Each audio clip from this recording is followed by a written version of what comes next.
Welcome to the 7th section in the course. By the time you've completed this section, we would have our social links section of the application all set up. Now what the social links section is a list of all of our social networks, and we're able to display them to our users from within our application. Now the social links page within the app is only accessible by 3 buttons within the application. As you can see, we have the one on the home page, there's one within our About Us, and there's one within the Contact Us section of the application.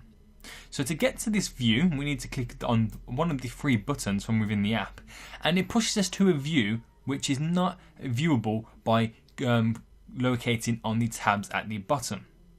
So no matter what one we're on, we can dismiss it and go back. If it's in the About Us and clicked it, it will bring it up in there within the About Us section. So this really depends on how you get to it from which button. But when you're in it, it's set up just like our services is set up within a table view. And it has a cell for each of our social networks and even one for our website. When we select one of these options, let's say for instance Facebook, it then takes us to a detailed view where it will load up our Facebook fan page if we have one set up within a web view on the screen. And we can go back, it has Twitter, we have Google+, we have LinkedIn, YouTube, and finally our website all set up. Now no matter what one we select, we have controls for the web view.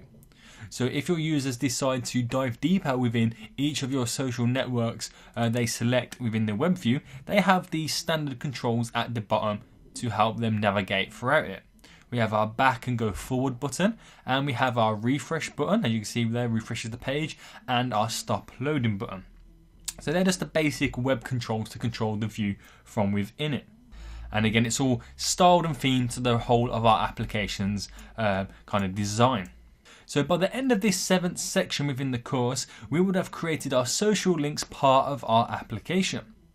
So we begin within the next lecture where we create our table view and display our information or our social links before we go on to display them in depth in our fan pages, our Twitters and our profiles, even our website within detailed views.